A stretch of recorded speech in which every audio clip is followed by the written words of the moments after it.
ओम शांति। सुनते हैं आज की रात्रि कहानी।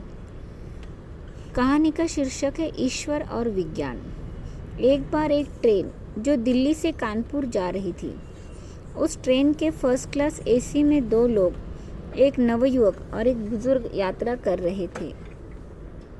नवयुवक की नज़र बहुत देर से सामने बैठे बुजुर्ग पर थी, जो लगातार गीता पढ़ रहे थे और मंद मंद मुस्कुरा रहे थे। अचानक नवयुवक ने उनको चुनौती दी कि भगवान तो होते नहीं हैं, फिर आप ये सब झूठ कब तक मानते रहेंगे? जो है वो सब विज्ञान है।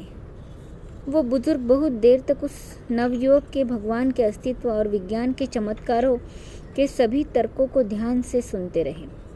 उस नवयुवक ने उनको बताया कि वो एक खगोल वैज्ञानिक है और वो सारे ग्रह के बारे में जानता है।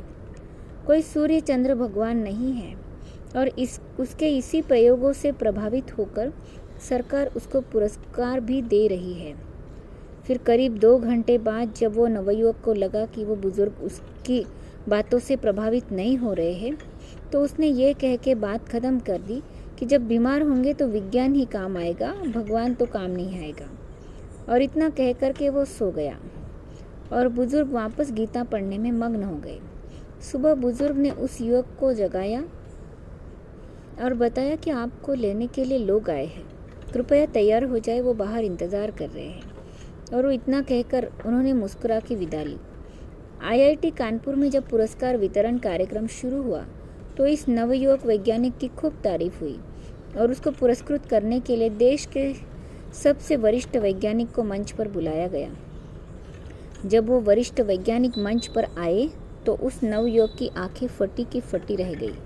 अरे ये तो वही बुजुर्ग है जो कल उसके साथ यात्रा कर रहे थे और वो गीता की तारीफ कर रहे थे।